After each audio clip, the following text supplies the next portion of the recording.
Imagine entire communities vanishing, their stories fading into the mist of time. Across the African continent, history whispers of unexplained disappearances, forgotten kingdoms, and looted treasures. This is not a tale of a land without history, but of a history obscured, fragmented, and often deliberately erased. We begin our journey in Sierra Leone, on the shores of West Africa. Here, in the 19th century, the British Navy sought to right the wrongs of the transatlantic slave trade. Their West Africa squadron intercepted slave ships, liberating tens of thousands of Africans and resettling them in Sierra Leone, particularly around Freetown. These individuals, often referred to as recaptives or liberated Africans, came from diverse corners of West and Central Africa. New communities blossomed, vibrant with the echoes of countless cultures. But the story doesn't end there. These settlements, some known as mend communities, began to fade from the historical record. Fragmented records, destroyed archives, and a lack of systematic documentation have left gaping holes in our understanding of their origins, language shifts, and family networks. While these resettled people became foundational to Creole identity and the cultural tapestry of modern Sierra Leone, the precise details of their individual journeys and communities remain shrouded in mystery. Our next stop takes us thousands of miles east, to the ancient kingdom of Kush, ruled by powerful queens known as Kandaks. Among them was Amenarines, a formidable leader who dared to challenge the might of Rome. In 27 BCE, Amenarines led Kushite forces in a daring raid into Roman Egypt. This act of defiance sparked a war that would last for 5 years, eventually leading to a negotiated peace with Emperor Augustus himself. While the broad strokes of this conflict are known, the full picture of the Kushite kingdom remains incomplete. The mapping of their urban networks, the secrets hidden within their elite burials, and the intricate details of their trade routes are still being pieced together by archaeologists. The sons of the Sudanese desert guard the secrets of Meroe, the heart of Kush, and earlier centers like Napata.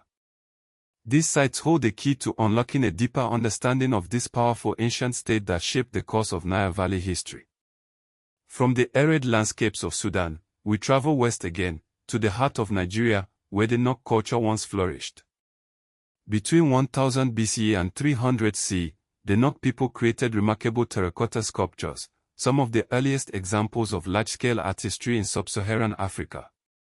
These sculptures, with their distinctive stylized features, offer a glimpse into a complex society.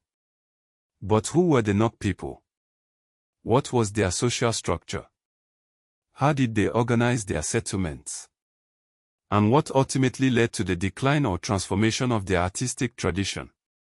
These questions continue to puzzle archaeologists. Much of what we know about the Nok culture comes not from controlled excavations, but from looted finds that have flooded the art market. This illicit trade has distorted the archaeological record, making it even harder to reconstruct a complete picture of this pivotal West African society. Now, we journey south to Zimbabwe, to the site of Great Zimbabwe. Between the 11th and 15th centuries CE, a magnificent city rose from the African soil. Its towering stone walls, impressive enclosures, and intricate details stand as a testament to the skill and ingenuity of its builders. For decades, colonial writers falsely attributed Great Zimbabwe to non-African origins, perpetuating racist narratives that denied African agency and achievement.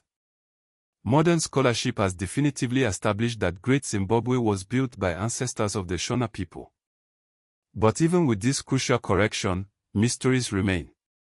What was the precise political organization of this powerful society? Why was the site eventually abandoned? And what was the full extent of its regional trade system?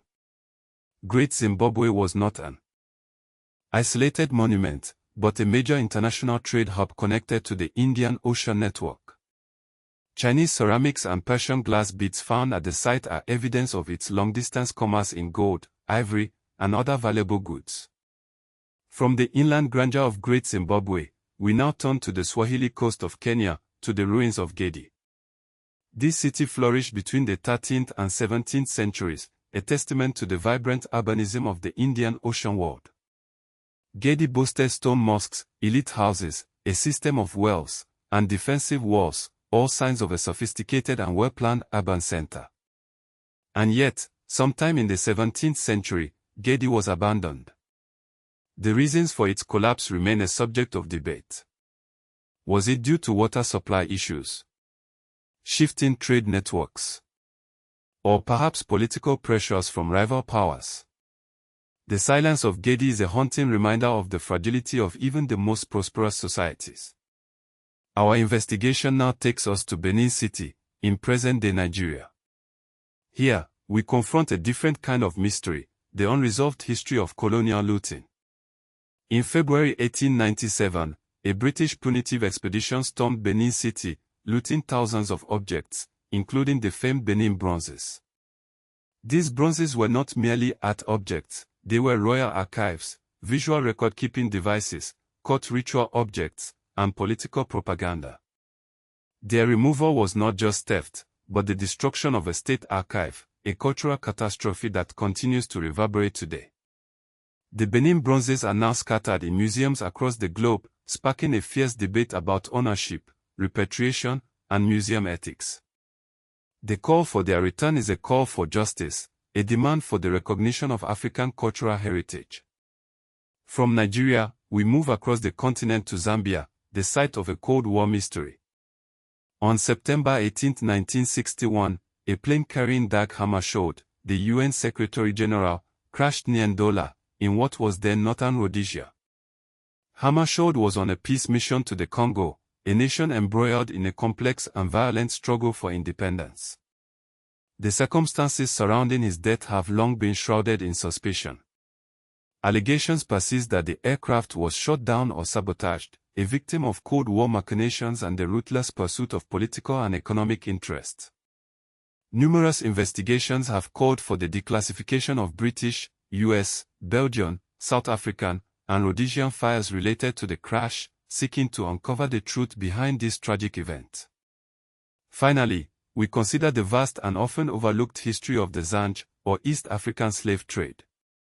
For centuries, slave raiding and trade connected East Africa, the Swahili coast, Arabia, Persia, and India. The human cost of this trade was immense, but many local histories were not written down. The scale, routes, and human consequences of the Zanj trade are still being reconstructed from partial Arabic, Portuguese, and later European sources. Uncovering these hidden histories is crucial for understanding the demographic and political landscape of coastal East Africa.